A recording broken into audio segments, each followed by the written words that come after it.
Alléluia. Que le Seigneur soit célébré. Que Jésus-Christ soit élevé. Que Jésus soit glorifié. Au nom de Jésus-Christ de Nazareth. Voilà. Je tiens déjà à saluer tout le monde. Bienvenue à notre rencontre prophétique qui avait été annoncée depuis plus de 3 semaines. Que nous allons maintenant, après notre programme orientation prophétique avec la prophétesse, sur l'importance de consulter Dieu, on a senti dans l'esprit qu'il faut qu'on continue ce type de programme avec mon épouse, la prophétesse Christelle. Et aujourd'hui, ce jour tant attendu est arrivé. Voilà, donc bienvenue à notre rencontre prophétique qui aura un thème spécifique qui est le choix du conjoint. Alors, bonjour, bonjour, bonjour encore, bien-aimé. Bonjour, prophétesse, comment ça va? Ça va, par la grâce de Dieu. Amen, amen. La semaine a bien commencé? Oui. Est-ce que tu es prête pour balancer la parole de Dieu ce soir? Je suis prête. Amen. Ok, donc, avant de commencer, avant de prier, je vous demande, comme d'habitude, de partager cette vidéo dans les groupes, dans les messages, sur les WhatsApp, sur Instagram, sur votre profil, partagez afin de permettre à une âme d'écouter l'évangile de Jésus-Christ de Nazareth, l'évangile qui sauve, l'évangile qui délivre, l'évangile qui restaure. Ce moment va orienter beaucoup de personnes, va aider beaucoup de personnes par rapport au choix du couple. C'était en 2004, le Seigneur m'a parlé par rapport à ce genre de choses. Le Seigneur m'a dit clairement, j'ai cherché le Seigneur pour ma vie, et le Seigneur m'a dit clairement, tu as un appel pour encadrer et suivre les couples pour le mariage. À cette période, j'étais en train de préparer le lancement du ministère d'évaluation mobile, structure qui me permet à moi et à ma chère et tendre épouse de faire des tournées, d'organiser des croisades pour des programmes, des nuits de prière et des missions dans les nations. Voilà, et je préparais à lancer ça parce que le temps était venu de lancer ça, tout ça là. Et dans cette période, le Seigneur m'a clairement fait savoir, tu es appelé à former, à enseigner et encadrer les couples. Moi, j'ai refusé cette parole parce que moi, je ne pensais qu'aller chasser les démons, prier pour les malades, aller faire des missions, parler de Jésus. Voilà, j'avais que ça dans ma tête. J'ai dit, affaire de mariage, là, il n'y a pas onction des dons. Amen. J'étais encore un célibataire très endurci. Voilà, et même moi-même, je me disais à un moment donné, moi, je ne vais pas me marier. Je vais pas me... C'est une perte de temps. Je vais me consacrer pour Jésus. Moi, c'est l'apôtre Paul. Voilà, voilà, voilà, voilà, voilà. Mais le Seigneur, quand Dieu a un plan pour toi, il va t'attraper. Il va t'attraper, ne vous assurez, rassurez-vous, vous prévoyez des choses, mais le plan de Dieu va toujours gagner dans votre vie, au nom du Christ de Nazareth. Donc, avant d'aller en profondeur, je vais tout simplement, on va tout simplement prier ce soir, présenter ce moment au Saint-Esprit, tout simplement au nom de Jésus. Alors, prions ensemble au nom de Jésus. Père, nous te bénissons, nous te rendons toute la gloire. La Bible dit, faites de toutes les nations des disciples, enseignant ce que je vous ai prescrit et baptisez au nom du Père, du Fils et du Saint-Esprit. Seigneur Père éternel, c'est la raison pour laquelle nous sommes connectés aujourd'hui au Père éternel, autour de ta parole, afin de enseigner, en fait de donner des directives au Père éternel de tes écritures pour bénir et restaurer la vie de quelqu'un, orienter quelqu'un qui a certainement un besoin par le nom du Christ de Nazareth. Seigneur, nous prions que notre bouche, ta bouche devienne notre bouche, ô Père éternel, que notre bouche humaine puisse se taire et que la bouche de Dieu, au travers de notre bouche, puisse pouvoir s'exprimer pour bénir, pour délivrer, pour restaurer. Nous voulons nous effacer et laisser la gloire à Jésus, laisser le Saint-Esprit parler, laisser l'Esprit de gloire nous enseigner toute la vérité, afin de bénir tout un chacun, de restaurer tout un chacun, par le nom de Jésus-Christ de Nazareth, au Père éternel. Seigneur, qu'une seule personne doit être humiliée ce soir, c'est l'ennemi de notre âme, Lucifer, Satan, mais qu'une seule personne soit glorifiée, c'est le nom de Jésus et son royaume. Merci Seigneur de glorifier ton nom. Nous nous attendons vraiment à toi, par le nom de Jésus-Christ de Nazareth. Gloire, honneur te revienne, majesté te soit rendue. au nom de Jésus. Amen. Amen. Amen, amen, amen. Amen. Donc voilà, gloire à Dieu. Partagez, mettez les likes. Cela, selon le système de Facebook, le fait de partager, de mettre les likes, permet à positionner la vidéo pour donner l'opportunité à un bon nombre de personnes d'accéder à ce qui est en train de se faire ce soir. Amen. Voilà, donc le thème, c'est le choix du conjoint. Donc, je suis avec la servante de Dieu. On va travailler ensemble. Alléluia. Je vais prendre l'introduction, le développement. La servante de Dieu va développer, partager peut-être un aspect de son témoignage, etc. Et puis, dans la conclusion, nous allons prier ensemble au nom de Jésus-Christ de Nazareth. Et je crois que c'est un thème qu'on pourra faire en deux tomes, en deux parties, en trois parties. Je crois qu'il y a même besoin dans le corps de Christ. Et le Seigneur coordonnera les choses comme il a prévu de le faire. Amen. Donc, le choix du conjoint, selon le Seigneur. Donc, je vais prendre la parole de Dieu. Nous allons prendre la parole de Dieu. Prenez votre Bible, prenez votre stylo. Nous allons naviguer dans les Écritures. Voilà, au nom du Christ de Nazareth. Et laissez la grâce de Dieu couler pour nous faire du bien, tout simplement, au nom de Jésus-Christ de Nazareth. Sachez que, alléluia, sachez d'abord une chose, que quand Dieu, dans le livre de la Genèse, le texte que je vais prendre, ce n'est pas ça, mais je vais quand même parler de ça dans le livre de la Genèse. Quand Dieu a parlé à l'homme, je crois Genèse chapitre 2, Dieu a parlé à l'homme par rapport au mariage. Il a dit une chose de très importante. Il a dit, je ferai de ta femme, ou bien ta femme sera une aide, je paraphrase, une aide semblable. Nous allons prendre ça pour ne pas raconter n'importe quoi. Je veux parler avec la parole exacte pour ne pas vous égarer. J'aimerais vraiment que le Saint-Esprit montre toute la vérité des Écritures. Voilà, et puis, voilà. Prenons notre Bible tout simplement.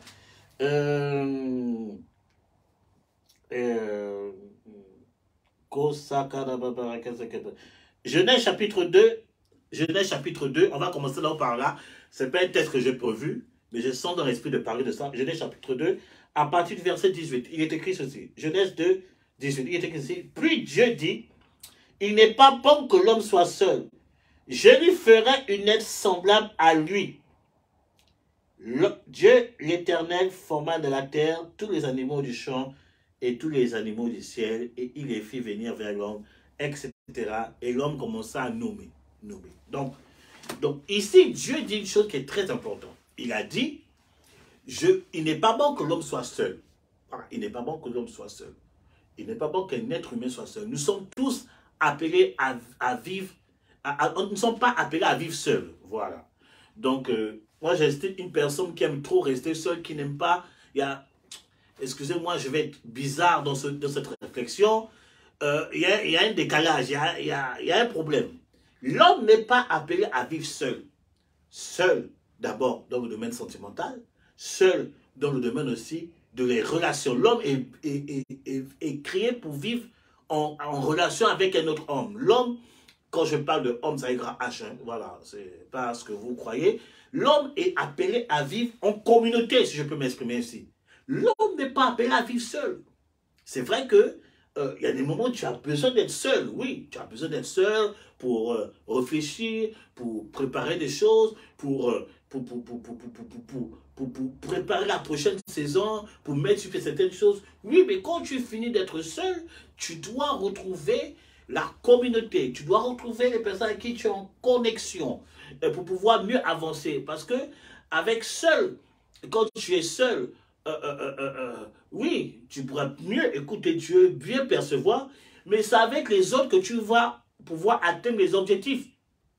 Vous voyez, par exemple, vous qui aimez regarder, comme nous là, on aime le basket, tout ça là, on parle peut-être de meilleurs joueurs de basketball comme, pour moi, c'est Michael Jordan. Voilà, Michael Jordan, on dit c'est le meilleur de tous les temps, mais Michael Jordan n'a pas réussi seul. Il y avait Scottie Pippen. Il y avait Dennis Rodman, il y avait Steve Kerr. Donc, toutes ces personnes ont contribué au succès de Michael Jordan. C'est la même chose dans la vie. Dans la vie, tu peux avoir une vision, tu peux avoir des objectifs à atteindre, mais tu n'arriveras jamais. Tu n'arriveras jamais seul. Tu n'arriveras jamais à atteindre ces objectifs seul. Tu as besoin d'être entouré. C'est pour ça qu'on dit que l'homme, il n'est pas bon que l'homme soit seul. L'homme était appelé à garder le jardin. L'homme était appelé à nommer des choses. Dieu a dit, à cause de ça, il n'est pas bon que l'homme soit seul. Je lui ferai quoi? Une aide semblable. Alléluia. L'apôtre Paul, dans la vie, il ne s'est pas marié. Bon, certains docteurs de la parole disent autre chose. Bon, moi, je me contente de ce que la Bible me montre. Tout ça là. Il ne s'est pas marié. Mais pour atteindre les objectifs, il était obligé d'avoir des collaborateurs pour pouvoir atteindre les objectifs que Dieu a fixés dans sa vie. Alléluia. Tu n'es pas... Est-ce que tu peux écrire... il n'est pas bon que je sois seul. Est-ce que tu peux écrire ça? Il n'est pas bon que tu sois seul. Je parle aussi à certaines personnes qui disent non, je préfère rester dans mon coin. Je ne veux pas rester. Non, tu ne peux pas avancer dans la vie seul. Tu ne peux pas avancer spirituellement seul. Tu ne peux pas avancer même dans les études. Il y a même qu'on appelle ça, des binômes d'études. Comment on appelle ça? Oui, les binômes d'études. Pour pouvoir, les personnes avec qui vous fréquentez pour pouvoir étudier ensemble, préparer les examens, tout ça. Tu ne peux pas, la nature te dit, tu n'es pas bon de... Oh my God, est-ce que tu peux écrire ça en commentaire et balancer des likes? Alléluia. Donc nous voyons déjà que pour le choix du conjoint, le premier aspect en guise d'introduction que nous pouvons parler, la première chose qu'il faut rechercher, est-ce que la personne à qui je veux me marier est une aide? Est-ce que la personne, bien aimé, la Bible ne dit pas, je te ferai un ennemi semblable à toi. Il dit, je te ferai une aide. Tu ne peux pas entrer dans le mariage avec une personne qui est ton ennemi. Ça ne marchera pas. Tu ne peux pas entrer dans le mariage avec une personne qui a une vision contraire de ce que tu as. Ça ne marchera pas. Tu dois être avec une personne avec la même pensée, la même manière de voir les choses, une personne qui est prête à t'épauler pour atteindre tes objectifs. Une personne qui est prête à te soutenir pour atteindre tes objectifs. Qui dit amen bien. Amen. La personne à qui tu dois te marier doit être une aide. Vous allez peut-être me dire, mais voilà, mes prophètes, mais je l'aime. Oui, mais si tu l'aimes, mais si la personne n'est pas une aide, la personne est un ennemi de ta destinée. La personne passe son temps à te rabaisser. La personne passe son temps à ne pas croire à ton potentiel, même si la grâce que tu es encore brute. Bien aimé, il ne faut pas aller plus loin, il faut couper. Il ne faut pas aller plus loin, il faut couper. Alléluia. Amen. Tu dois te mettre en question avec une aide. Regardez, par exemple, cette semaine, je parlais, on priait avec la servante de Dieu, on est dans des temps de prière ensemble, on dit non, j'ai reçu une parole, je dis, chérie, le Seigneur veut qu'on prie chaque soir, tout ça. Peut-être cette parole, je veux dire la vérité, cette parole, me concernant moi, ça me concernait, j'ai dit, je ne suis plus seul. Il y a des choses là, je ne peux plus faire seul. J'ai dit à ma femme, on s'associe et on prie. Et on prie tous les soirs. Et on voit la main de Dieu. On vit notre Pentecôte. Le Seigneur, tout ça là. Et c'est comme ça. Si tu n'as pas une personne qui est prête à t'aider, qui est prête à te soutenir, qui est prête à t'épauler, pour que tu puisses aller à la prochaine dimension, bien aimé, il faut déjà arrêter. Donc déjà cette fréquentation là, si vous voyez déjà que la personne n'est pas prête à vous épauler, elle est tout en train de vous rabaisser. Elle ne croit pas en vous. Elle dit vous êtes nul. Vous ne servez à rien. Tu es incompétent ou incompétente. Tu es vilain, tu es vilaine, tu es nul, tu ne sais pas t'habiller. On dit que la personne ne sait pas habiller, mais elle n'est peut-être même pas sortie de ta situation de non-style ou de quoi, comment on peut dire ça? De personnes non stylées. Voilà, de personnes non stylées. La personne ne t'aide pas. Écoutez, quand j'ai rencontré la servante de Dieu, tout ça là, et que j'ai commencé à m'intéresser, tout ça là, la première chose qu'elle a réglée, elle a vu que je n'étais pas stylé. Homme de Dieu, je m'habillais comme un clochard. Je m'habillais comme un, je sais pas quoi, comme un, prêtez-moi l'expression, un babylonien. Je n'avais aucun style. Je m'habillais en désordre. Je porte n'importe quoi, mais c'est la première chose, elle a dit non, tu t'habilles mal. Elle a pris tous mes habits, elle a jeté. Elle a commencé à prendre, allez, on va refaire ma garde-robe. C'est des personnes comme ça qui doivent te marier. Elle voit ton défaut, elle ne t'accuse pas, elle ne t'humilie pas, elle vient rectifier la chose. Elle dit, maintenant tu ressembles à quelqu'un. Maintenant tu ressembles à un enfant de Dieu. Maintenant tu ressembles à un roi de Dieu. Tu es un roi de Dieu, un roi de Dieu s'habille comme ça. C'est un conseil qu'elle me donnait. Un roi de Dieu s'habille comme ça, comme ça. Tu ne peux pas être roi de Dieu et sortir, porter avec un t-shirt blanc et puis en bas c'est tacheté orange. Non! Tu ne peux pas être un roi de Dieu, etc. Il y a plein de trucs par lesquels Dieu est passé pour rectifier les choses dans ma vie. C'est une aide. Oh, est-ce que quelqu'un est béni? Est-ce que quelqu'un est béni? Prophète, est-ce que tu veux appuyer sur ça? Après, on continue, s'il te plaît. Amen, amen. Oui, vraiment, nous les femmes, nous regardons beaucoup à l'apparence, dans le choix du conjoint. Plus fort. Je vais appuyer ce qu'il disait, l'homme de Dieu. Nous les femmes, nous appuyons beaucoup sur le choix du conjoint, sur sa façon de s'habiller, tout ça. Mais bien aimé, je veux te dire que ça là, c'est secondaire. C'est secondaire dans le choix de ton conjoint. Comme il a dit, quand je l'ai vu, il était brut. Il était brut, il ne savait pas s'habiller, il mettait des vêtements, il pouvait mettre de l'orange en bas du violet. Voilà. Donc, vraiment, quand je l'ai vu, je lui ai dit non, ça ne peut pas continuer comme ça. Je ne peux pas continuer comme ça. Il faut que ton style change. Il faut que, voilà, il faut que moi-même, que j'intervienne. Que j'intervienne. Bien aimé, tu ne peux pas te mettre à critiquer ton futur et, comment dire, il faut que tu sois productif. Il faut que tu sois, regardez ce que Dieu dit. Je vais prendre un passage pour résumer ce que je vais dire, ce que j'ai envie de vous, le message que j'ai envie de faire passer. Regardez Genèse 1, verset 28. Genèse 1, verset 28 nous dit, et Dieu les bénit et Dieu leur dit, croissez et multipliez, et remplissez la terre et l'assujettissez et dominez sur les poissons de la mer et sur les oiseaux des cieux et sur tout animal qui se meut sur la terre. Bien aimé, Dieu est en train de parler ici à l'homme et à la femme. Avant que Ève vienne, Dieu n'a pas dit ça à Adam. Il n'a pas dit quoi? Multiplie. Il a fallu que Ève soit à côté d'Adam pour que Dieu puisse lui dire croissez et multipliez. Oh my God, Alléluia. My God. Adam ne pouvait pas croître, il ne pouvait pas multiplier, il ne pouvait pas être fécond sans Ève à ses côtés. Alléluia. Amen. Donc, Adam avait besoin de Ève pour être au maximum de son potentiel. Aïe. Pour pouvoir être fécond, pour multiplier, pour aller à un autre niveau. Il fallait que Ève soit là. Il fallait que son aide soit là. Alléluia. Amen. Donc, toi, tu es l'aide de ton mari. Ton mari a besoin de toi pour quoi? Pour multiplier, pour être fécond. Mais si tu passes ton temps à le rabaisser, hein, ou ton futur conjoint, tu passes ton temps à le rabaisser. Bien aimé, qu'est-ce que tu apportes de plus dans la vie de cet homme? Qu'est-ce que tu fais pour qu'il puisse changer? Tu es en train de l'abattre, de l'écraser, bien aimé. Alors que tu dois être celui qui fait ressortir de lui le meilleur. Alléluia. Wow. C'est fort, c'est fort. C'est fort, la parole est forte. Là. Je suis en train de consommer ce que la prophétesse a dit. Tu ne peux pas être à ton maximum. Et oh my God. Aïe, aïe, aïe, aïe. Dieu a dit multipliez-vous. Soyez féconds. Remplissez la terre. C'est que tu ne peux pas rentrer dans la domination en étant seul. Tu ne peux pas. Même quand Dieu te dit, c'est ton année de domination. Commence déjà à voir tes partenaires pour rentrer dans la domination. Si tu es célibataire, ça veut dire qu'au premier moment, tu dois comme ça te stabiliser sentimentalement. Alléluia. Donc, la personne à qui tu dois rester, soit une personne qui doit t'aider.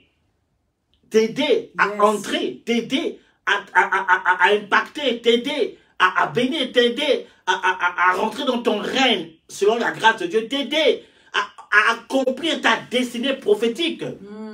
Amen, amen. C'est pour ça qu'il y a certains ministères, il y a certaines églises, prêtez-moi l'expression, il y a certaines églises qui même si tu as l'onction qui déplace les montagnes, et que tu es célibataire, il y a des églises qui n'établissent pas les personnes hommes de Dieu.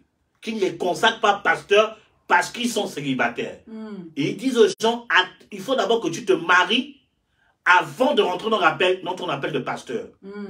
Bon, quand on analyse ça, on peut dire, mais, je dis bien aimé, si tu as appelé, moi je crois que quelque part, c'est aussi vrai.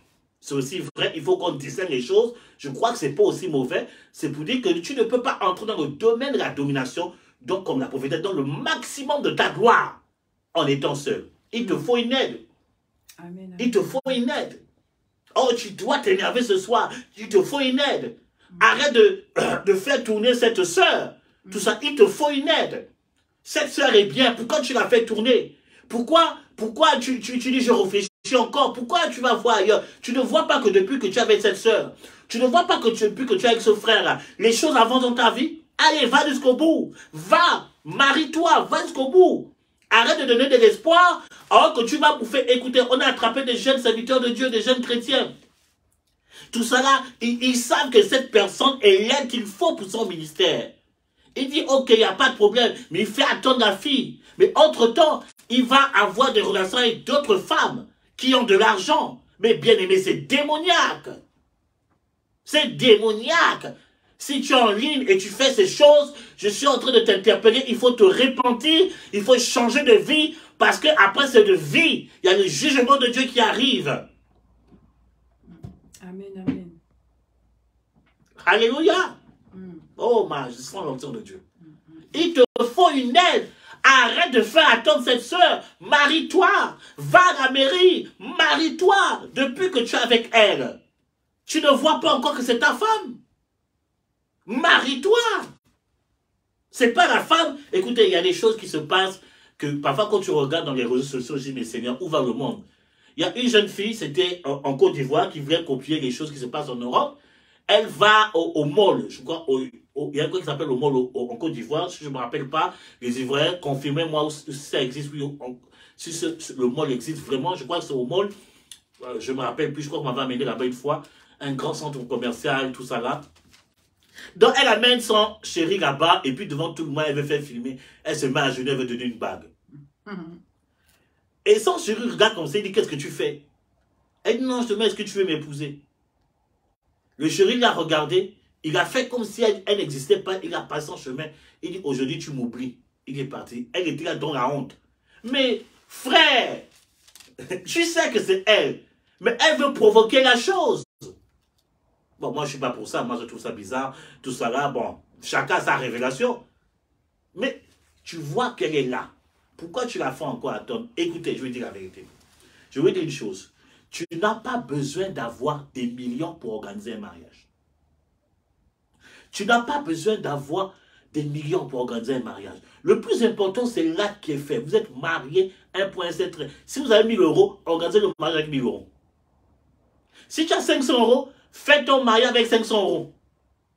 Un de mes pères m'a dit une fois, au moment où j'étais en train de prier, je me débattais par rapport, j'étais dans une situation précaire, et un de mes pères m'a dit, tu sais mon fils, même si, après la mairie, vous mangez une boîte de sardines, marie-toi.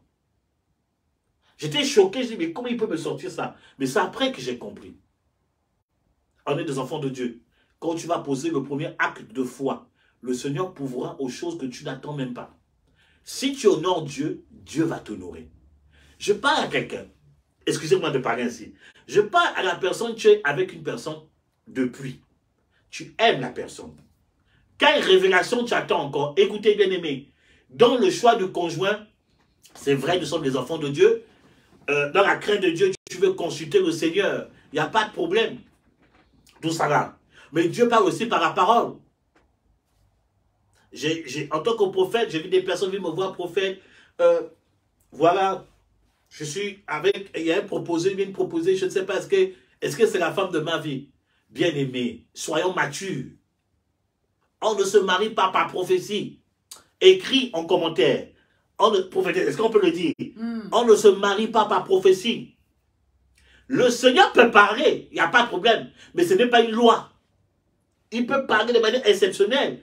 Il peut parler parce que peut-être tu as fait un choix. Peut-être qu'il peut t'égarer. Là, le Seigneur peut parler. Ah, ne va pas là-bas. Prends peut-être d'autres sœurs. Dans ce cas, oui. Mais on ne se marie pas par prophétie. On ne cherche pas forcément relation, révélation. Oh Seigneur, parle-moi. Non.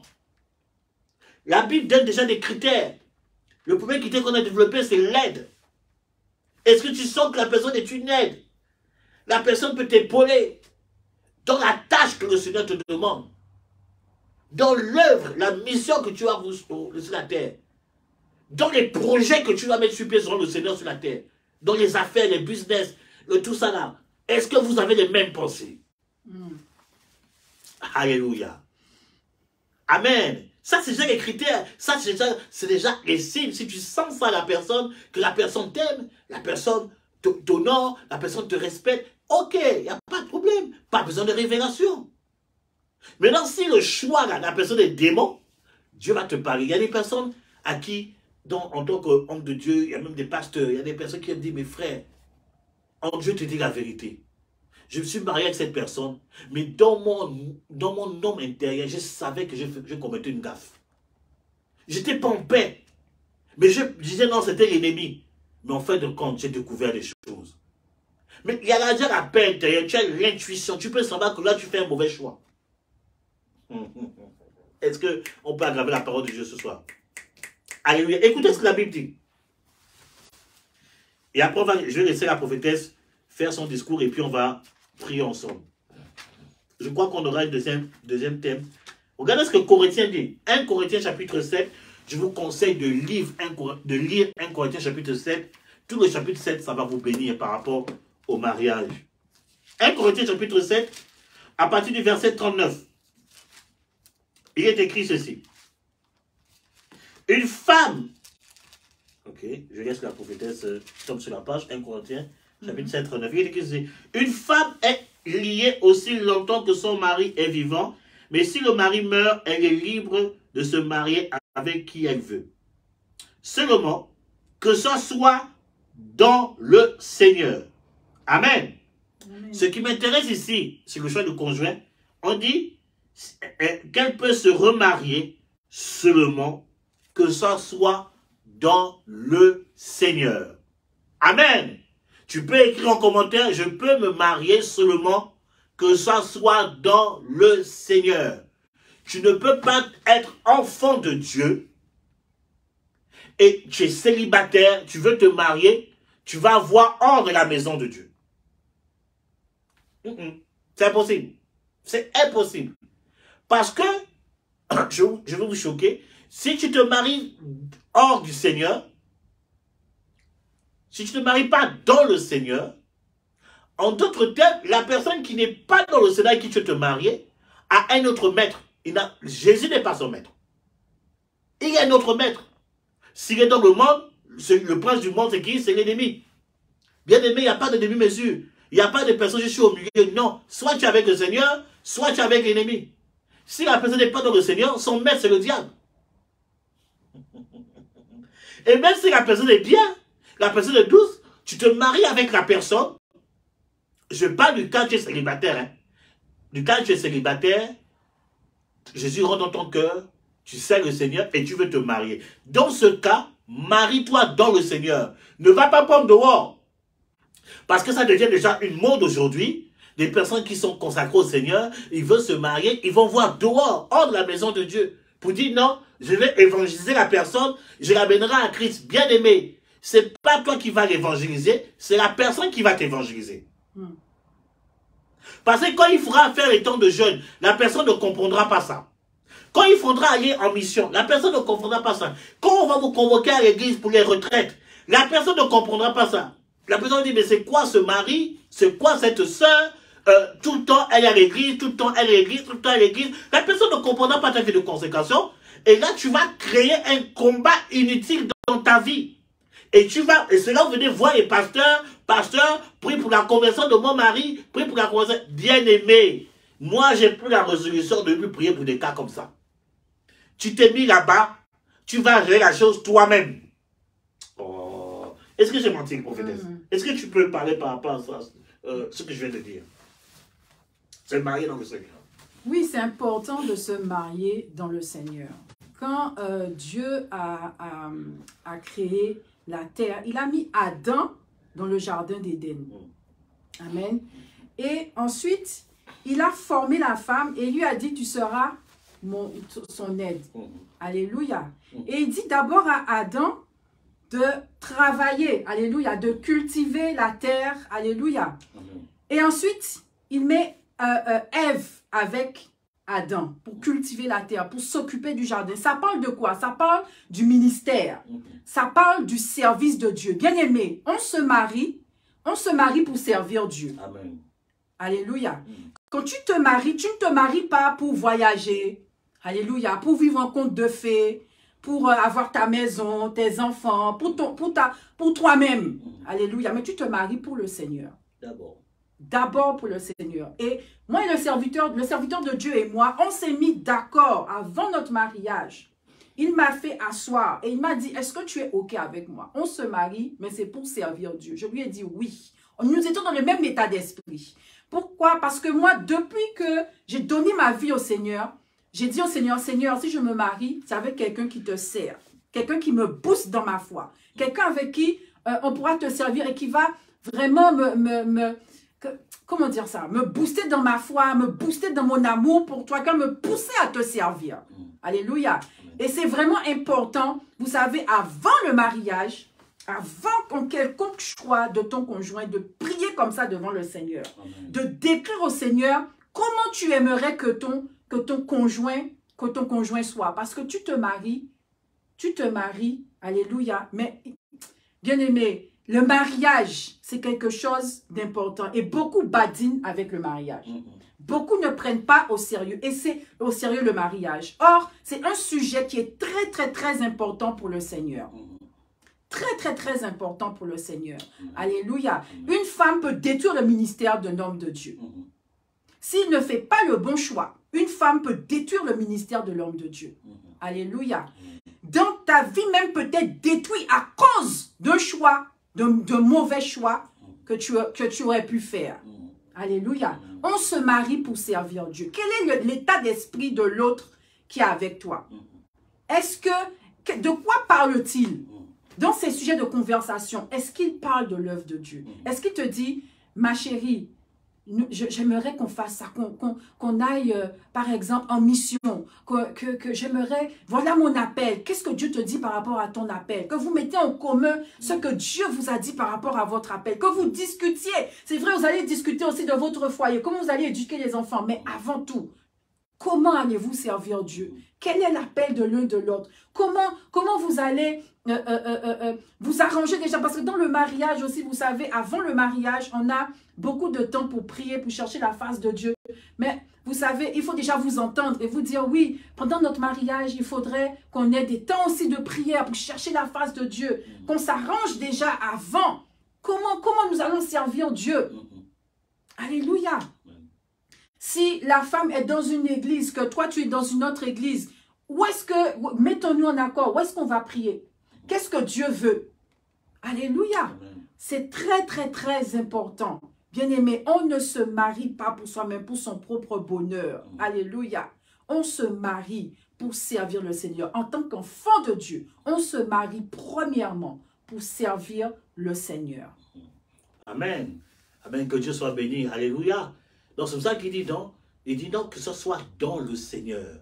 Dans le Seigneur qu'on se marie. Tu ne vas pas te marier avec un païen. Tu ne vas pas te marier avec un sataniste. Tu ne vas pas pour dire non, je veux le sauver. J'ai des personnes, des enfants dans la foi qui ont voulu faire ça. Eux, ils sont repartis dans le monde. Je dis ne faites pas ça. Ne faites pas ça. Consacre-toi au Seigneur. Dieu t'amènerait un mari qui le craint. Non, prophète, oui, je l'aime, je veux l'évangéliser. La personne part. C'est le gars, c'est même la personne qu'on a évangélisée. La personne est repartie dans le monde. La personne est encore partie des choses pires que la personne a vomi. Je dis, regardez-moi ça. Regardez-moi ça. C'est un piège, c'est une stratégie de l'ennemi bien aimé. Écoutez, il y a un truc qui m'a...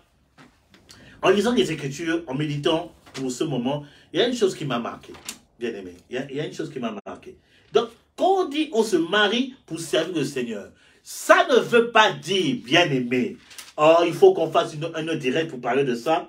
Ça ne veut pas dire, enfant du Seigneur, que quand tu es marié, vous passez votre temps à prier, vous passez votre temps dans l'émission, voilà, ribobobo, ribababa. Non, ça ne veut pas dire ça forcément. C'est la priorité. Vous nous entendez pour servir le Seigneur ensemble. Et il y a aussi des choses secondaires. Quand on parle du service de Dieu, c'est la priorité. Ça doit primer dans votre foyer. Les choses secondaires, c'est ce que la prophétesse a dit. Les voyages, aller au cinéma, voilà, aller faire des courses, se faire des surprises, voilà, sortir un peu, s'amuser en course. Ça, c'est les choses secondaires. Tout ça là. Donc, en tant qu'enfant de Dieu, j'ai l'habitude de dire que non, il n'y a pas que le jeûne, la prière. Parce que moi, même avec ma femme, on est consacré, on se donne à fond pour l'œuvre, on parle de ce truc qu'on doit mettre sur pied, des programmes qu'on doit mettre sur pied, mais on sait aussi se détendre. Amen, on sait aussi se détendre. Je vais le matin, je dis, bon chéri, aujourd'hui on va aller, on va au restaurant, on va au cinéma, on va sortir là-bas, ok, on va dans telle zone, on va prendre de l'air, et tout comme ça, on va prendre un week-end à la chambre d'hôtel, on va se faire, on sait le faire aussi. Il faut aussi être équilibré. Pour vous aussi qui êtes trop les pieds en l'air, là, esprit, il faut redescendre sur terre. Tu peux écrire ça en commentaire. Je dois redescendre aussi sur terre. Il n'y a pas que le jeûne de la prière. Alléluia. Amen. Mais vous devez vous marier dans le Seigneur. En Jésus, on sait aussi s'amuser dans la sainteté. En Jésus, on sait aussi se détendre dans la crainte de Dieu. En Jésus, on sait aussi bien s'habiller dans la sainteté. Amen. Amen. Être enfant de Dieu ne veut pas dire on ne vit plus. On est comme des extraterrestres. Non, nous sommes des êtres humains qui avons compris que Jésus est notre Seigneur, consacrés au Mashiach, mais cela n'exclut pas qu'on peut prendre des temps de détente, on peut sortir, aller au bowling, on peut aller regarder un match. Dernièrement, j'ai pris ma femme, j'ai dit, on va regarder un match, tout ça. Pendant un mois, je n'étais pas avec elle, j'étais parti au pays, j'avais des choses à faire là-bas. Je suis revenu, j'ai dit, bon, on va regarder au stade, regarder un match de football. Elle n'aime pas le football, mais j'ai dit c'est une sortie pour nous. Tout ça. Après, j'ai dit allons-y au restaurant. Voilà, après, allez, faisons ça. Qu'est-ce qu'on peut faire ce week-end? Qu'est-ce qu'on peut faire le mois prochain? C'est comme ça qu'on fait. Amen. Vous qui êtes mariés et vous êtes tout le temps la tête en l'air, tout le temps ribabala, il faut redescendre un peu sur terre. Soyez équilibrés. Votre attitude, vous êtes tout le temps tête en l'air, ça fait en sorte même qu'il y a des personnes que Dieu veut même amener pour vous les évangéliser. Ces personnes vous fuient. Parce que vous agissez comme des extraterrestres. Ça, c'est quel couple? Tout le temps en train de prier. On dit un peu, on va se souffler. Non, prière, jeûne. Vous ne mangez jamais tout le temps en train de jeûner. Tout le temps en train de veiller. Tout le temps bien aimé. Il faut écrire en commentaire. Je dois être équilibré. Amen. Bien aimé, je suis prophète de l'Éternel. J'ai des visions comme je veux. Pas comme je veux. Bon, quand le Seigneur décide de me visiter, tout ça là, le Seigneur m'amène. Dedans, en étant de près, Dieu m'a transporté en esprit. J'ai vu des choses dans le monde spirituel. Mais je suis équilibré. L'équilibre est le signe de la maturité. Une personne qui est trop à l'extrait de quelque chose n'est pas mature dans cette chose.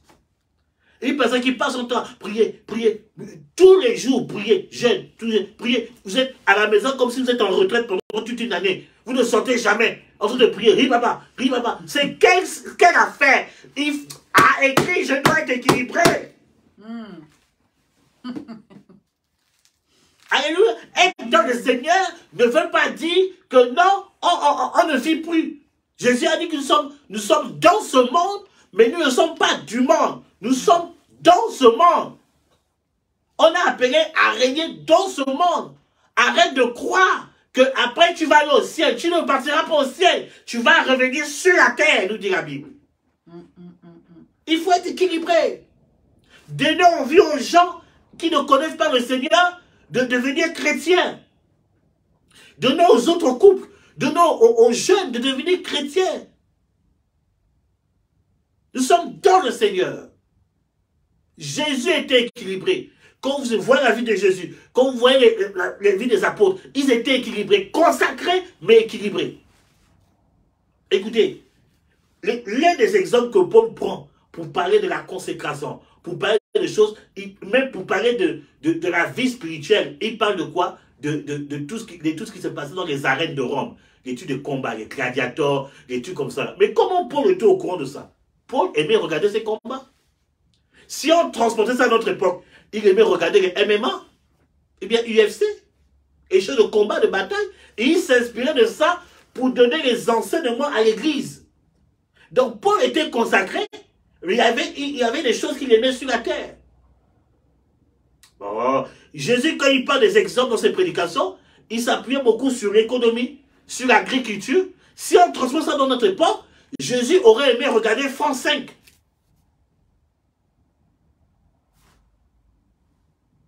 France 5, c'est la chaîne, il y a beaucoup de documentaires. Où on parle des animaux, on parle des chiffres, les lettres. Jésus aurait aimé, s'il était sur la terre, là, il avait beaucoup regardé France 5. On est équilibré. Arrêtez d'être spirituel. Oh non, un enfant de Dieu ne va pas au cinéma. C'est écrit où? Oh, un enfant de Dieu ne va pas au restaurant. C'est écrit où? Montrez-moi dans les Écritures. Paul a dit de manger de tout ce qu'il y a dans le marché. Dans le marché, il y a un restaurant. Dans le marché, il y a un restaurant. Oh, un enfant bien-aimé. Votre évangile déséquilibré, là, n'encourage pas aux gens de s'intéresser aux choses de Dieu. Une fois, j'ai évangélisé quelqu'un, j'étais encore étudiant. La personne me dit, tout ce que tu dis, c'est la vérité. L'évangile que tu me prêches là, c'est la vérité. Mais sache une chose, je n'ai pas envie de devenir médiocre. La personne ne se lève pas. J'étais choqué. Je dis, mais pourtant la personne est convaincue de l'évangile. Mais il me dit, il n'a pas envie de devenir médiocre. Je dis, mais Seigneur, qu'est-ce que ça veut dire? Il m'a dit, il parle des chrétiens. C'est pour ça que moi, je ne suis pas chrétien. Comme a dit Papa Charles Tanilado, je suis enfant de Dieu. Moi, je ne suis pas chrétien. Il dit que les chrétiens donnent l'image de la médiocrité de la vie. Quand tu vois les chrétiens hyper spirituels aujourd'hui, ils ne te donnent même pas envie de devenir enfant de Dieu. Ils ne te donnent pas envie. Enfant de Dieu, là, ce n'est pas une personne super spirituelle. Enfant de Dieu, c'est une personne équilibrée. Dans le Seigneur. Qui aime le Seigneur de tout son cœur, mais qui sait aussi qu'il faut savoir se détendre. Il faut savoir souffler. Il sait que par mois, c'est ça un homme spirituel, par mois, il prévoit un week-end pour sortir, se détendre, se relaxer. C'est ça qu'on dit dans le Seigneur. Bien aimé, si... ne choisis pas un frère ou une sœur en crise. Choisis un frère ou une sœur en Christ. Alléluia. Amen. Un frère ou une sœur en Christ, c'est ça dans le Seigneur. Mais il y a des frères ou des sœurs en crise. Ça, il ne faut pas choisir. La personne dit aimer le Seigneur, oh, la personne dit, mais elle est en crise. Que Dieu vous donne le discernement. Donc, pour te marier, ne va pas chercher dehors. Tu cherches dans la maison de Dieu. Dans la maison de Dieu. Alléluia. Dehors, là, il peut te proposer, ah oui, moi, tu viens, voilà, je te donne une maison, il y a de l'argent. Bien aimé, l'argent ne fait pas l'homme. La Bible, Ecclésiaste dit que l'argent répond à tout, mais l'argent ne fait pas l'homme. Cet argent peut disparaître un matin.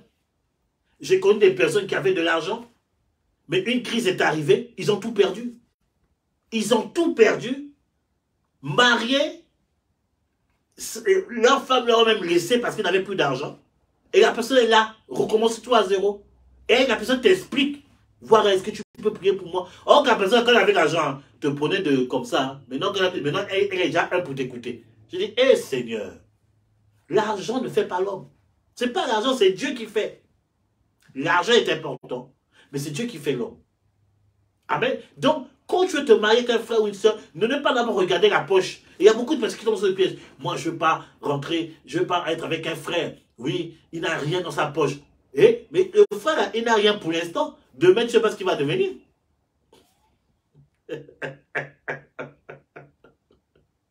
Demain, tu ne sais pas ce qu'il va devenir. Oh, la sœur, tout ça là, voilà, elle est comme ci, elle est comme ça. Mais demain, tu ne sais pas ce qu'elle va devenir. On se marie dans le Seigneur, dans le but de servir le Seigneur Jésus. Dans le but de glorifier le Seigneur Jésus. Je vais laisser la prophétesse serrer les choses encore à dire son petit exposé et puis on va prier pour vous. Amen. Ce que j'aimerais dire, c'est que avant même le choix du conjoint, vraiment, j'encourage vraiment à mettre l'accent sur la prière. Vous savez, avant que je rencontre l'homme de Dieu, quand je songeais mariage, quand j'ai commencé à songer mariage, Vous savez, j'ai lu le livre de Yonggi Cho. Yonggi Cho, je ne me rappelle plus le titre du livre, où il décrivait la quatrième dimension. Je lisais ce livre et j'ai vu que l'homme de Dieu, Yonggi Cho, expliquait que pour le choix de son conjoint, qu'il fallait décrire, alléluia, son conjoint, décrire ce que l'on veut, en fait, pas spécialement pour le choix du conjoint. Moi, je l'ai pris pour le choix de mon conjoint. Qu'il fallait décrire, en fait, pour activer sa foi, il fallait décrire, faire la description de ce que l'on veut, que l'on présente au Seigneur. Et donc, moi, j'ai pris ces paroles mot pour mot et j'ai prié, j'ai cherché le Seigneur afin que Dieu dirige les choses d'une part. Et j'ai décrit mon mari. J'ai fait une description de mon mari. Je dis, Seigneur, je veux qu'il soit comme ça. Je veux qu'il ait un cœur d'enfant. Je veux qu'il soit un serviteur de Dieu zélé. Je veux qu'il me booste dans ma foi. Je veux que... J'ai fait une description, j'ai fait même une description physique de mon mari. Amen. Et quelques années après, j'ai su que l'homme de Dieu, aussi de son côté, priait avant de me rencontrer et qu'il avait fait une liste aussi au Seigneur. N'est-ce pas, homme de Dieu? Il avait fait une liste au Seigneur de comment il voyait sa femme, comment il voulait que sa femme soit. Amen. Et on se rend compte, quand on a mis en commun ce qu'on avait dit au Seigneur, on se rend compte que quand je décrivais le Seigneur, c'était lui que je décrivais. Et lui, de son côté, il s'est rendu compte que, en me voyant, que c'est spécialement la femme qu'il a décrite au Seigneur, c'est-à-dire moi, qui s'est présentée, avec qui il s'est marié. Alléluia. Donc, avant toute chose, bien-aimé, accompagne ce choix du conjoint, avant de penser choix du conjoint, mariage, prie d'abord. Prie d'abord. Dis au Seigneur, Seigneur, conduis-moi, conduis-moi. Vous savez, surtout nous les femmes, je ne sais pas pour les hommes, comment les hommes réfléchissent avant mariage. Nous les femmes, surtout quand les années avancent, la trentaine avance, arrive, 35 ans, 34 ans, on a envie de se marier. On se dit que l'horloge biologique est en train de tourner et tout. Et donc, le mariage, ça chauffe dans la tête. Alléluia, on a envie de se marier. Et je prends mon cas. Moi, à l'époque, je me suis mariée, j'étais encore jeune. Tu n'avais pas encore 30 ans. J'avais pas encore 30 ans.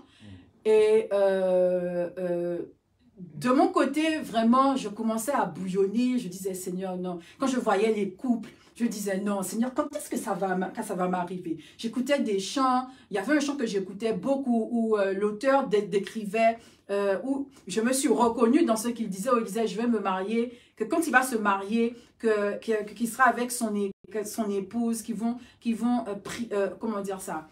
Qui vont parler de la gloire de Dieu ensemble, qu'ils auront des temps ensemble. Et moi, je rêvais de ça. Je voulais de mari complice avec moi, avec qui on va parler du Seigneur, on va prier ensemble et tout.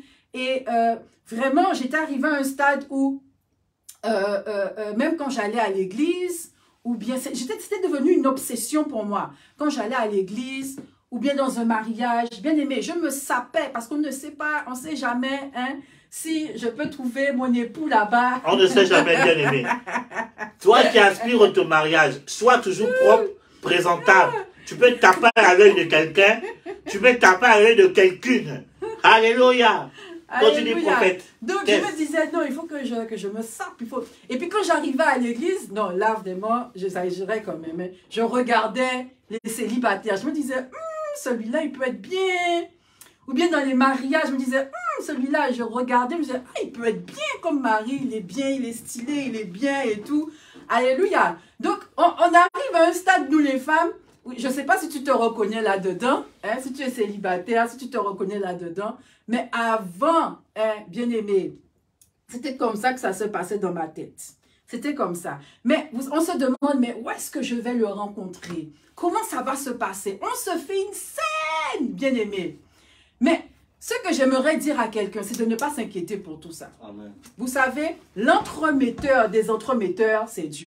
Yes. Alléluia. Amen. Là où, regardez, Ne vous inquiétez même pas de... Oui, mais moi, mon inquiétude, c'est de savoir, mais où est-ce que je vais le rencontrer? Est-ce que ça sera à l'église ou bien est-ce que ça sera lors de tel voyage ou bien aux Antilles ou bien... Où est-ce que je vais le rencontrer? Alléluia. Et Dieu même a coordonné les choses. Vous savez, mon mari, il sort du Gabon. Moi, je sors de la Guadeloupe. Alléluia. Dieu a coordonné les choses d'une telle façon que c'est à Toulouse. Hein? Quand tu parles du Gabon, il faut préciser la terre-mère. Yes, la terre-mère. Il sort de Toulouse, moi je sors de la Guadeloupe et il a fait en sorte qu'on se rencontre.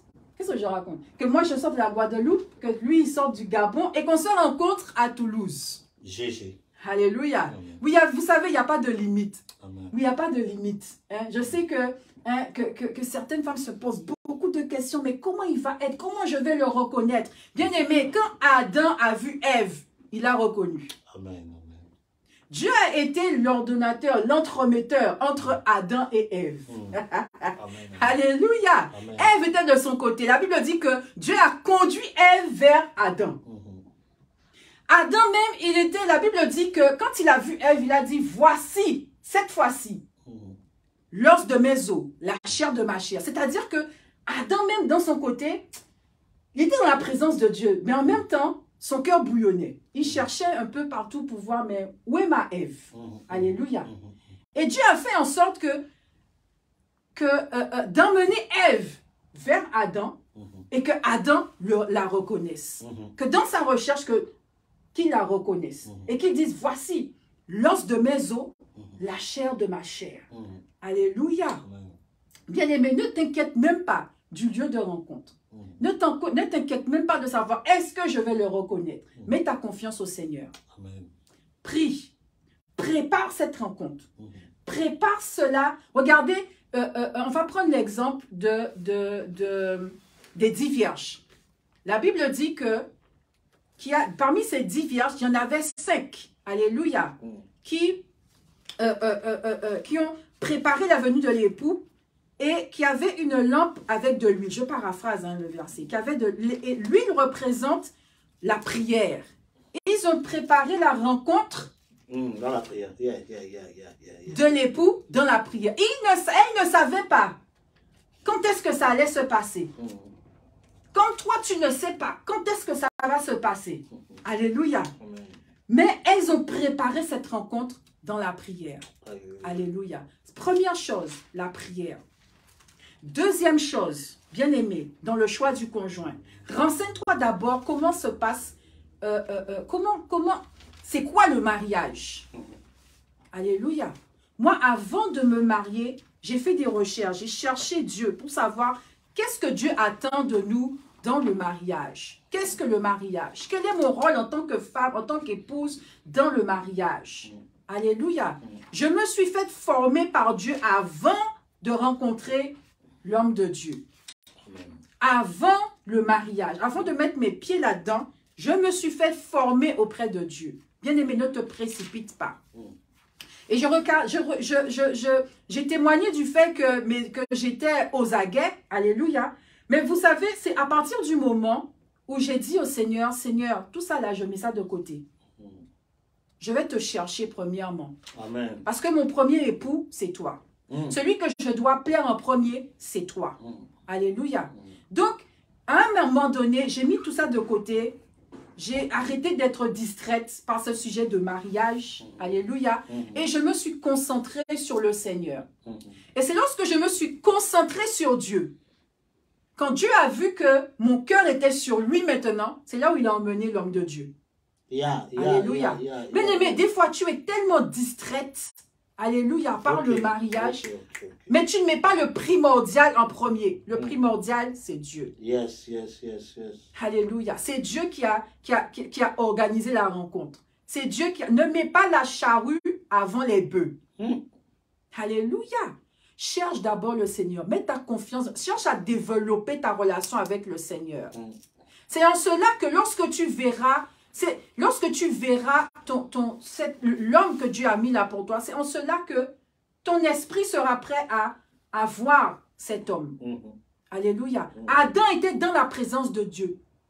Alléluia. Ah, Adam vivait parfaitement la présence de Dieu. Ok, c'est dans la présence de Dieu. Alléluia. Okay, wow, et c'est wow. dans la présence de Dieu que Dieu lui a montré Ève, son épouse. C'est dans sa présence. C'est là où il a discerné. Effectivement, c'est l'os de mes os, la chair de ma chair.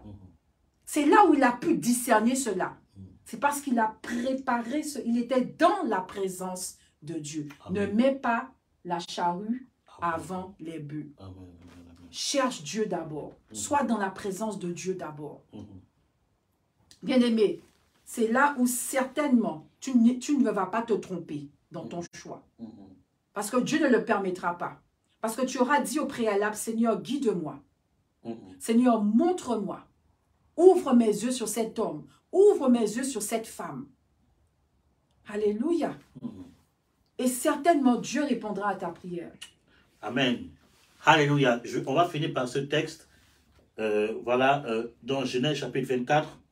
Genèse chapitre 24, à partir du verset 12. Le serviteur d'Abraham qui a été envoyé pour chercher une femme pour son fils Isaac.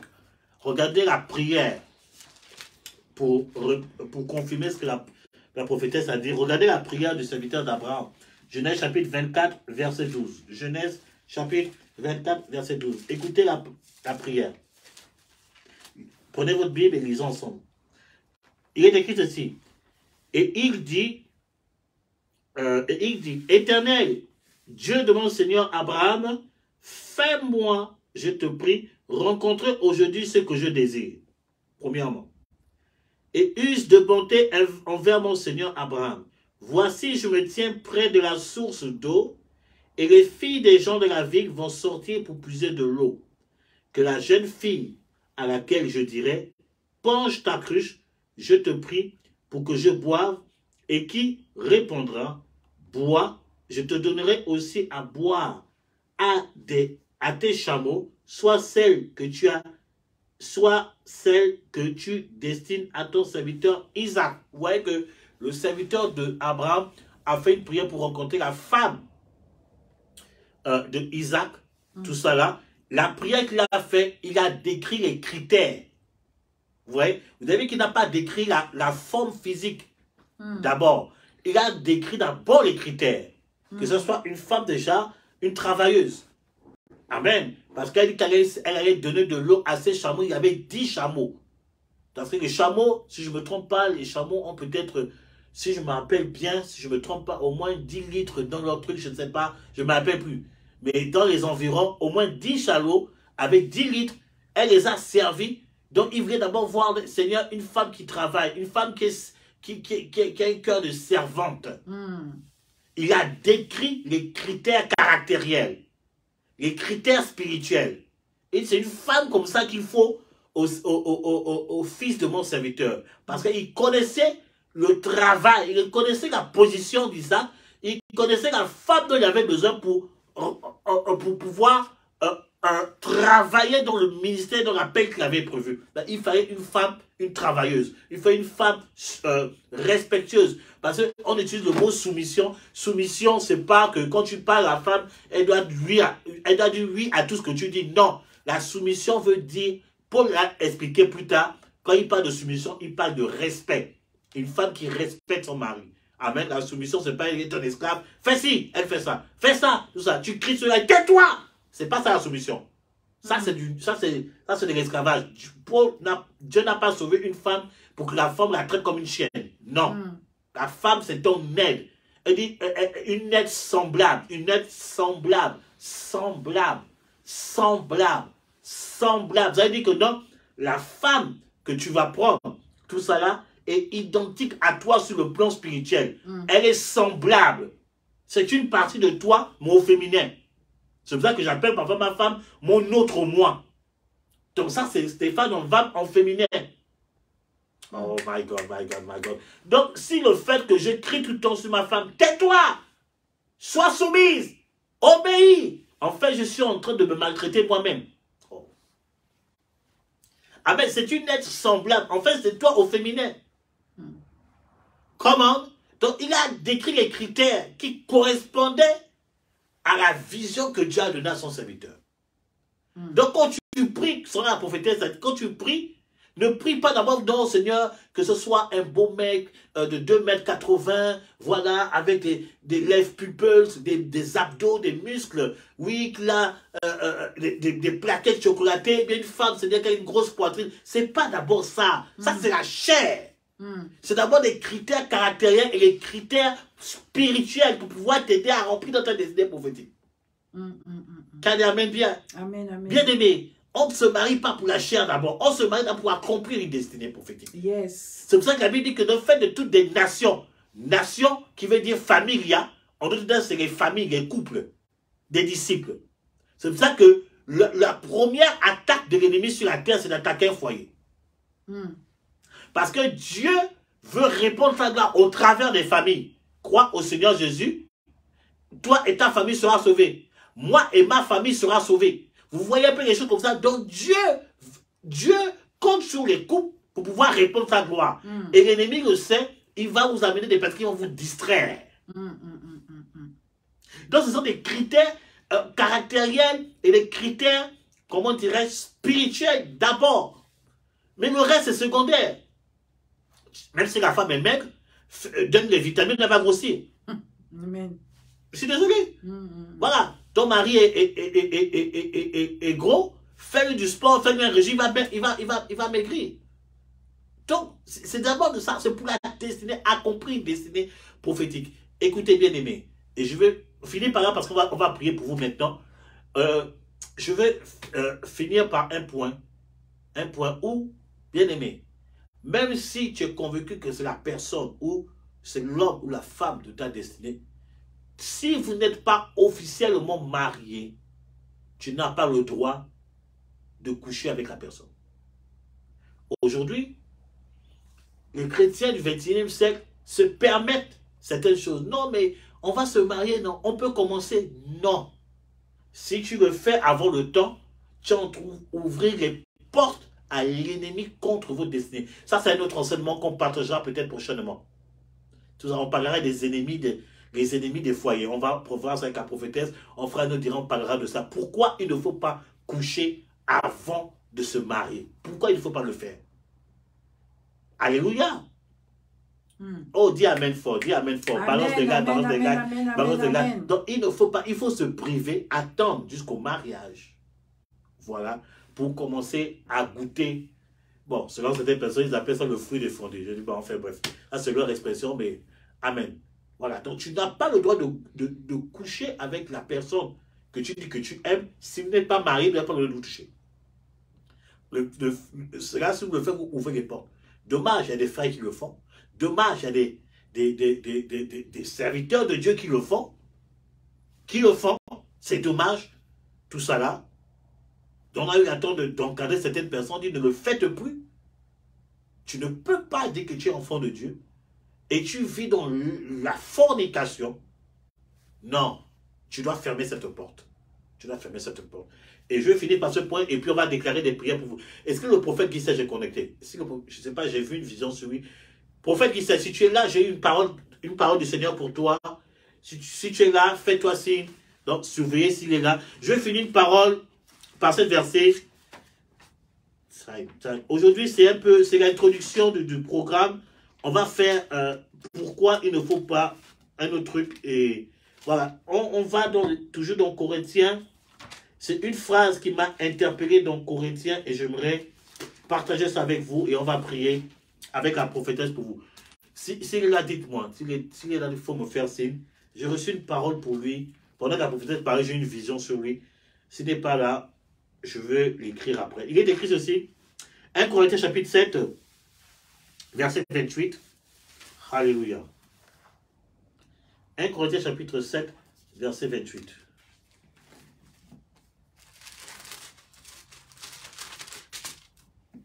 Il est écrit ceci. Si tu t'es marié, tu n'as point péché. Et si la Vierge s'est mariée, elle n'a point péché. Mais si ces personnes, il dit, mais ces personnes auront des tribulations dans la chair et je voudrais vous épargner. Amen. Amen. Amen. Amen. Alléluia. Ok. Voilà, on va au verset 26. Voici ce que j'estime bon à cause des temps difficiles qui se prochent. Il est bon à un homme d'être ainsi. Es-tu lié à une femme? Ne cherche pas à rompre ce lien. N'es-tu pas lié à une femme? Ne cherche pas une femme. Vous voyez ce que Paul dit? C'est ce que Paul dit. Tout ça là. Donc, il veut dire en fait que non. En fait, selon ce que je veux dire, c'est un peu bizarre. Le truc. Mais là, j'aimerais faire quelque chose à dire à quelqu'un. Bien aimé, le fait d'être célibataire, ce n'est pas une malédiction. Être célibataire, ce n'est pas une malédiction. Être célibataire, c'est un statut social. Parce qu'il y a des gens qui disent, je suis célibataire. Non, je brise l'esprit de célibat. Non. Être célibataire, ce n'est pas une malédiction. C'est un statut social. Quand tu vas à la mairie, on te dit, ici on dit paxé aussi, hein, on dit paxé, marié ou célibataire. Ce n'est pas une malédiction, c'est un statut social. Paul ne s'est pas marié. Là, je suis peut-être d'énerver cette personne. Oh, de quoi il parle là? Mais je vais vous dire la vérité. Si tu ne te maries pas, si tu ne pêches pas, tu ne pêches pas. Dieu peut te faire attendre. Il y a des gens qui sont... J'ai vu des personnes... il y a une chambre, elle s'est mariée, je crois, à 45 ans. Après combien d'années de service qu'elle a fait? Dieu l'a donné le mariage à 45 ans. Dieu l'a fait attendre pendant des années. Tout ça, plus d'une vingtaine d'années. Une chambre qui est condamnée les nations. Comme elle dit, elle s'est concentrée à servir le Seigneur. Elle s'est mariée à 45 ans. Il y a des gens qui sont mariés à 50 ans. Il y a des gens qui sont mariés à 58 ans. Mais est-ce qu'ils sont morts? Non. Ne vous mettez pas la pression, bien-aimés. Quand il y a... Okay, il y a une personne qui dit dans sa tête. Il y a une personne qui dit dans sa tête, il parle comme ça parce qu'il est déjà marié. Tu es en ligne, tu dis ça dans ta tête. Il parle comme ça parce qu'il est déjà marié. Bien-aimé, moi, je n'ai pas cherché à me marier. Je ne voulais pas me marier. Moi, là, je ne voulais pas me marier. C'est la grâce de Dieu qui m'a visité qui tu dois te marier. Sinon, moi, je ne voulais pas me marier. Donc, je parle d'aspect. Voilà. Si ça ne vient pas, restons en prière, soyez patients, tout ça, demandez à Dieu de mettre de l'eau sur vous pour arrêter le feu et avancer. Sinon, parce que si tu veux te marier par précipitation, parce qu'il y a un feu qui brûle, tu vas te tremper et tu tombes sur la mauvaise personne. Bien aimé, il n'y a pas de divorce, hein. Vous êtes déjà marié. Il n'y a pas de ça, je suis trompé. Non. Vous êtes déjà marié, tu vas aimer la personne jusqu'à la fin de ta vie. Donc, il n'y a pas de précipitation. Prie. Prends le temps du Seigneur. Le Seigneur va coordonner les choses. Et lorsque ton temps va venir, je te dis la vérité, parfois, les grands miracles, Dieu prend du temps pour donner.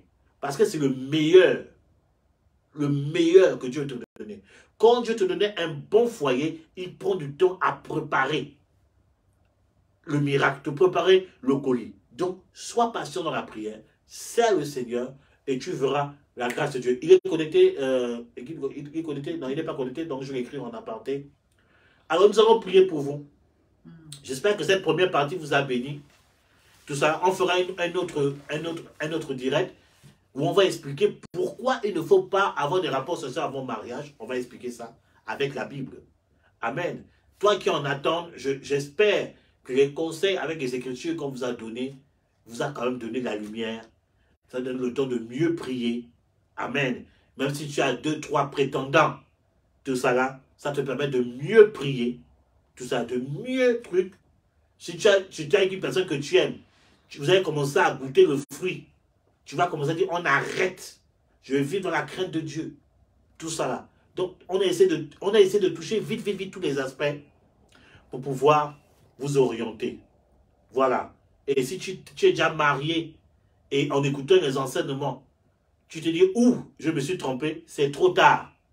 Tu vas prier maintenant pour que Dieu, que Dieu te donne la force de supporter ton mariage jusqu'à ce que le Seigneur, tout ça là. Et surtout, ne prie pas que Dieu tue la personne. Aïe. On a attrapé un pasteur comme ça, il priait pour que Dieu tue sa femme. Aïe. Parce que sa femme le fatiguait, il s'était trompé. Et Dieu a utilisé une prophétesse pour dire, tu pries pour que ta femme meure. Réponds-toi. Non, bien-aimé. Dieu est amour. Alléluia. Donc, on va prier pour vous. au nom de Jésus-Christ de Nazareth. On va prier pour vous. Vous n'avez pas encore de... On aura 3 ou 2 sujets. Premier sujet, vous êtes des personnes, personne ne vient vers vous. Ça fait des années-lumière que vous êtes en Christ. 10 ans, 15 ans, 20 ans, vous aspirez au mariage. Peut-être Dieu vous a aussi parlé d'être appelé au mariage. On va prier que Dieu vous fasse grâce. Ça fait 15 ans que vous vous préparez, rien ne vient. On va prier que Dieu vous ouvre la porte cette année-ci. Pas l'année prochaine, cette année-ci. Que tu puisses rencontrer l'homme. Peut-être tu priais mal. C'est pour ça que Dieu ne permettra pas, n'a pas permis que tu rentres. Dieu t'aime tellement parce que tu pries mal. On dit, vous demandez des choses, vous ne recevez parce que vous priez mal. Maintenant, tu sais maintenant comment il faut prier. Et si tu commences à prier comme nous avons dit, cette année, si tu vas rencontrer la personne. Ça, c'est le premier sujet de prière. Et je vais laisser la prophétesse prier pour vous 2-3 minutes pour ceux qui ne priaient. Donc, mets ta main sur ton cœur et écoute la prière de la prophétesse. Je vais prier. Père éternel, mon Dieu, mon roi, je te prie, Seigneur, pour cette personne, cet homme, cette femme, Seigneur, qui aspire, Seigneur, au mariage, éternel Dieu Tout-Puissant, qui est dans l'attente éternelle des armées.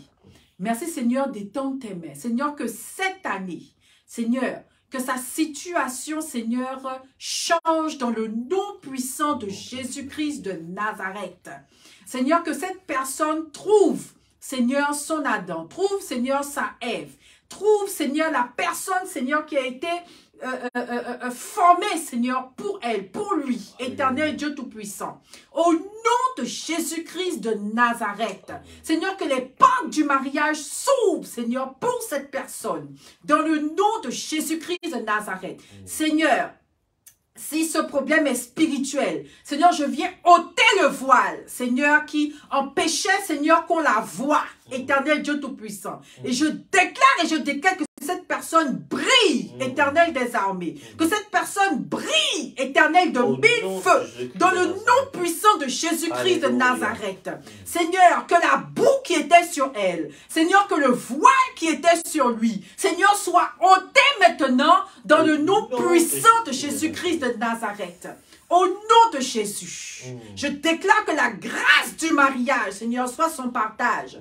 Dans le nom puissant de Jésus-Christ de Nazareth. Amen. Au nom de Jésus. Amen. Gloire à ton nom, Seigneur. Amen. Gloire à ton nom, Père. Que Dieu soit béni. Pendant que la prophétesse priait, j'ai eu une vision. Et dans la vision, je me trouvais au Gabon. Je ne sais pas si une personne du Gabon est connectée. Et je voyais une femme Gabon d'origine fan. Tout ça là, Dieu t'a dit que ton mari était pasteur. Dieu t'a dit, bien-aimé, tu es au Gabon, tu es d'origine fan. Je dis ce que le Seigneur me dit de te dire. Dieu t'a dit que ton mari était pasteur. Sois patiente. Le temps est venu. Le temps est venu où tu vas rencontrer cet homme. L'homme. Oh my God, my God, my God. Je vois l'homme, en fait, que tu vas épouser. Ce sera un serviteur de Dieu qui va venir dans peu de temps. Il y a des détails que je ne veux pas dire ici. Mais Dieu te parle ce soir au nom du Christ de Nazareth. Reste en prière, reste dans le service de Dieu. Tu rencontreras cet homme pendant un séminaire. Oh my God, tu rencontreras cet homme de Dieu pendant un séminaire. Il viendra vers toi. Il y a une décontraction qui vient de se faire maintenant. Et Dieu te stabilise cette année-ci. Je dis cette année-ci, cela se fera certainement au nom du Christ de Nazareth. Et l'un des signes que Dieu te donne, que c'est toi, tu vas recevoir une promotion dans ton église. Tu auras un poste de responsabilité de manière officielle dans ton église. My God, au nom puissant de Christ de Nazareth. Quand cela arrivera, tu témoigneras de la fidélité de Dieu par la puissance du nom de Jésus-Christ de Nazareth. Que la gloire et l'honneur te reviennent au nom de Jésus. Amen. On va taper pour le deux. Oui. Dieu me parle d'une femme, dans le conseil de sa famille, il a été décidé qu'elle ne se mariera pas. Que toute relation qu'elle va entamer va échouer. Mais je viens prier pour cette femme. Oh yes. Je viens briser cette malédiction Nom contre de elle, Jésus-Christ de dans Nazareth. le nom puissant de Jésus-Christ de Nazareth. C'est Dieu qui a le dernier mot. Je décrète que cette femme entre dans le mariage. Que ce voile qu'on a mis sur elle est déchiré dans le nom puissant de Jésus-Christ de Nazareth. Au nom de Jésus. Maintenant même, l'onction de Dieu te visite là où tu es femme. L'onction de Dieu te visite là où tu es femme. Et le voile se déchire ce soir dans le nom puissant de Jésus-Christ de Nazareth. Au nom de Jésus. Merci Seigneur. Merci Seigneur pour ce que tu fais maintenant même. Au nom, plusieurs femmes sont concernées. Le Seigneur me dit que plusieurs femmes sont concernées. Maintenant même, le Saint-Esprit s'occupe de ton cas. Au nom puissant de Jésus-Christ de Nazareth, le Saint-Esprit te visite maintenant. Le célibat s'éloigne de toi maintenant même. Dans le nom puissant de Jésus-Christ de Nazareth, je déclare que le célibat s'éloigne maintenant même. Dans le nom puissant de Jésus-Christ de Nazareth. Si tu es un homme, tu rencontres ta côte maintenant même. Dans le nom puissant, je le déclare maintenant. Au nom de Jésus-Christ de Nazareth. Dieu se manifeste. Soyez libérés de cette emprise qui vous empêche, quand vous localisez, qui vous empêche de vous stabiliser, qui vous empêche de rencontrer l'homme, la femme de votre destinée. Nous déclarons cela au nom puissant de Christ Nazareth. Il y a une sœur ici, c'est bizarre, pourquoi on voit les sœurs aujourd'hui? Il y a une sœur ici. À chaque fois que tu es en relation, tu tapes toujours pour t'oser que ça n'aboutit jamais. Tu tombes toujours des mauvais garçons, des personnes qui aiment des mauvais fonds. Dieu me dit, c'est une femme ici qui est connectée. Je déclare et je décrète aujourd'hui la malédiction qui te poursuivait et qui te poussait toujours à voir des mauvais garçons, avec des mauvais garçons qui ne te respectaient pas, qui venaient et puis partaient.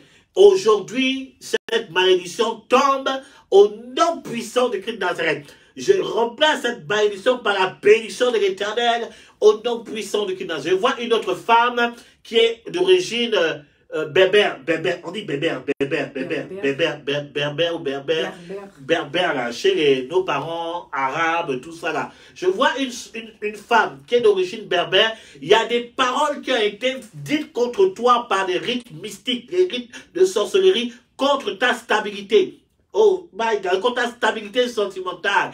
Et puis dans ces paroles, j'ai pu percevoir quelques paroles. Et la parole dit clairement que tu ne seras pas heureuse. Tu ne seras pas heureuse dans ta stabilité sentimentale. Même si tu arrives à te marier, tu ne seras pas heureuse. Tu ne seras pas heureuse. Et il y a comme si, il y a des réclamations tout le temps, des réclamations. Mais aujourd'hui, par l'autorité du nom de Christ de Nazareth, je viens arrêter cette parole de malédiction et je déclare libre. Je décrète la parole de Dieu que tu es libre de cette malédiction. C'est la bénédiction, la stabilité, le caractère heureux et bonheur qui te poursuit dans ton foyer in the mighty name of Jesus Christ.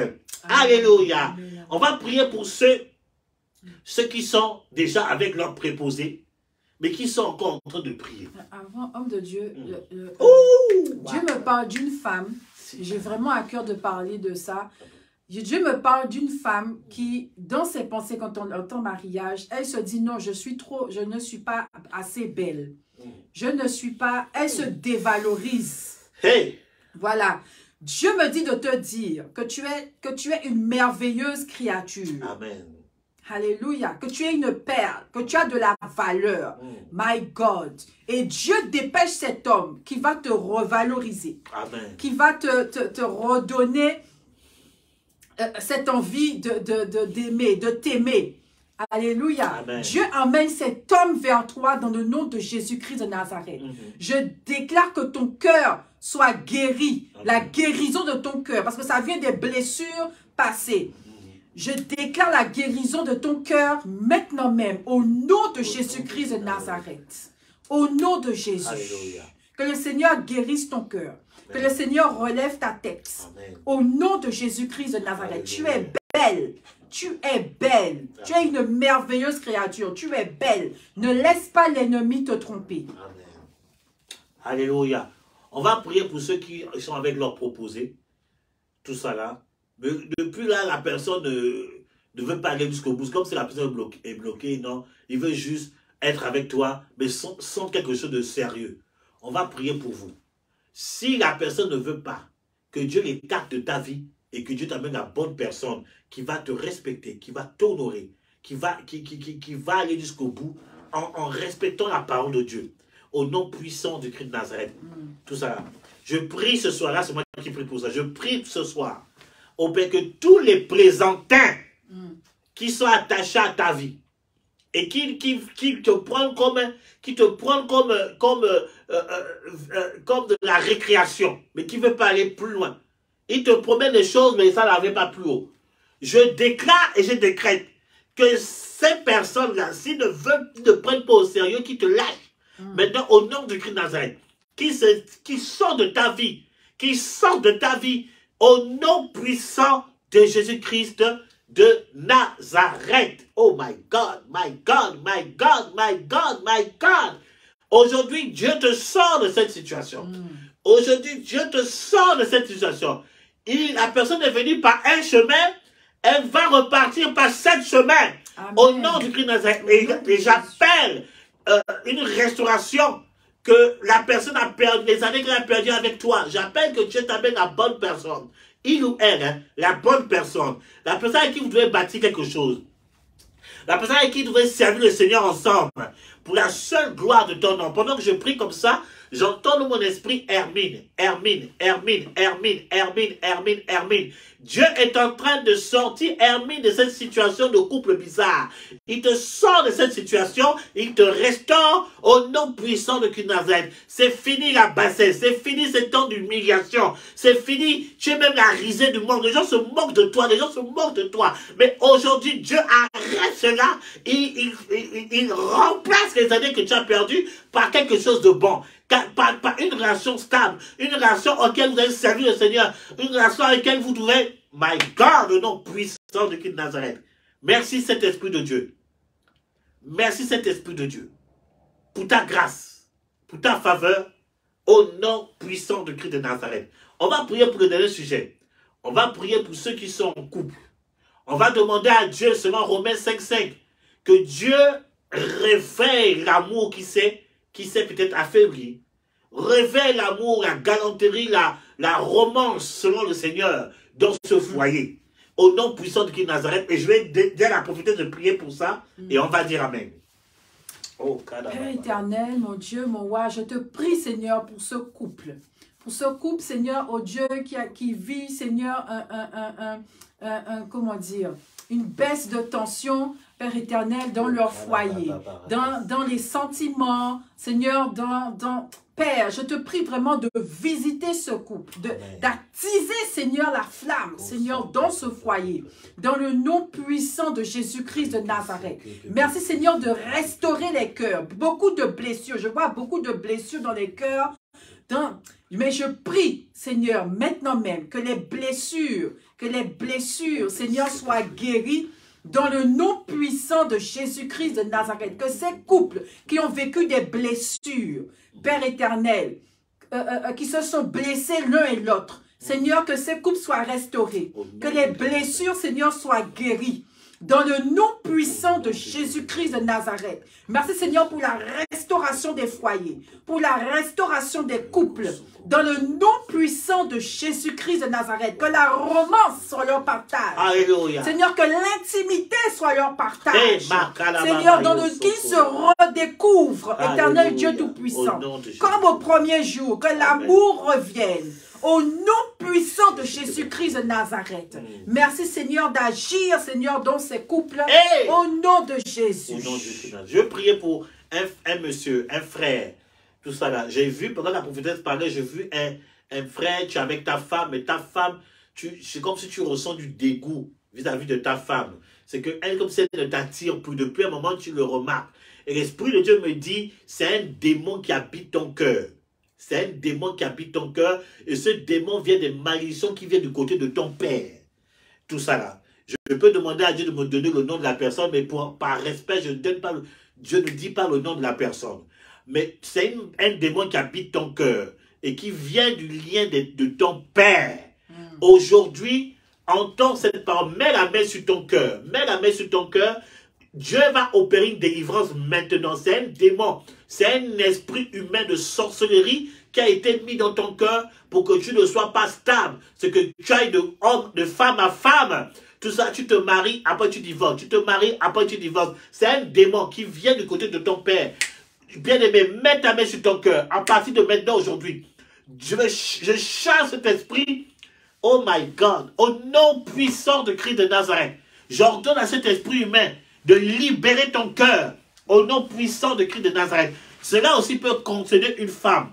Dieu me parle plus d'un homme, mais si ça peut aussi concerner une femme. Dieu te libère de cette présence, de la sorcellerie qui est dans ton cœur. J'ordonne maintenant, par la voix que tu écoutes, que cet esprit te libère.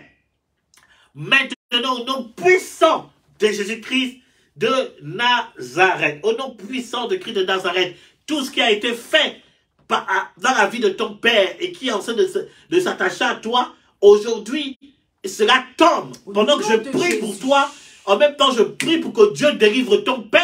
Amen. Au nom puissant de Christ de Nazareth. Dieu va ouvrir les yeux de ton père. Il va se repentir de blessures qu'il a fait à la fin de sa vie. C'est le signe que Dieu te donne que tu as été libéré ce soir au nom puissant de Christ de Nazareth. Est-ce qu'on peut acclamer le Seigneur? Alléluia. Rendons gloire à Dieu. Acclamons le Seigneur Jésus. Alléluia. Merci Saint-Esprit de Dieu par la puissance du nom de Jésus. Amen. On nous donnera la prochaine date. On va faire encore ce direct autour de cela. On parlera pourquoi il ne faut pas avoir des rapports sexuels hors mariage. Tout ça là. Et on va encore parler du choix du conjoint. Mais on va développer cela et on va vous enseigner par la parole de Dieu afin que Dieu puisse être content de vous. Et lorsque vous allez rentrer dans la grâce du mariage, la grâce de Dieu se manifestera. Après, on traitera un thème pour le couple. Nous sommes en train de préparer un week-end spécial pour le couple ici, dans le cadre de notre ministère, et parce que je me suis rendu compte qu'il y a un besoin énorme dans l'Église. Les couples ne sont pas accompagnés, les couples ne sont pas encadrés, et je veux répondre à l'appel de Dieu que j'ai reçu en 2004, tout ça, et c'est maintenant que je renonce ça. Vous voyez la patience de Dieu, et nous voulons travailler pour vous bénir. Dieu m'a dit ce matin, j'étais oint pour libérer les captifs, et nous avons travaillé avec la servante de Dieu, mon épouse. Nous allons travailler pour vous éclairer, pour vous encadrer et vous bénir au nom puissant de Nazareth. Tu as été béni ce soir. Libre à toi de faire une offrande. Tu peux le faire par PayPal. Voilà notre PayPal. Je crois que vous connaissez déjà notre PayPal. Si vous ne connaissez pas, l'équipe de communication mettra ça en commentaire. Voilà, pour vous qui êtes au Gabon. Normalement, j'ai un compte Orange Money qu'on n'a pas mis aujourd'hui, mais vous pouvez nous écrire en inbox. On va vous donner l'Orange Money. Vous pouvez transférer vos offrandes au nom de Dieu. Et nous attendons les témoignages de la victoire. Je vais entendre des témoignages. Voilà, j'ai trouvé l'homme de ma vie, la femme de ma vie. On se marie. Alléluia, mon foyer a été restauré. Voilà, maintenant j'ai arrêté de vivre dans la fornication. Je vis dans la crainte de Dieu jusqu'à ce que je me marie. Ce sont des témoignages comme ça que nous voulons entendre pour la seule gloire de Jésus-Christ de Nazareth. Donc rendez-vous prochainement. On vous donnera des dates prochainement. Que Dieu vous bénisse. Passez une très bonne fin de semaine. Et pour vous qui êtes à Toulouse, ce vendredi, nous sommes à notre soirée des merveilles au 203 avenue des États-Unis. Le thème général, c'est « Il n'y a plus de condamnation ». Ça serait mon fils spirituel, le prophète Stéphane Kouakou qui va intervenir. Le Seigneur va se manifester et sauver votre vie davantage au nom de Dieu. Ne venez pas seul. Venez avec les collègues de travail, les membres de votre famille. Le Seigneur se manifestera. Au soir de nos soirées de merveille, dans nos soirées de merveille, nous vivons des miracles extraordinaires.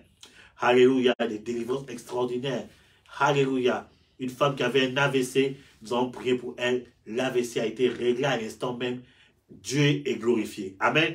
Donc ce vendredi, je vous donne rendez-vous. Le Seigneur se glorifiera certainement. Passez une très bonne soirée et à la prochaine pour le prochain direct avec la prophétesse. Shalom. Shalom.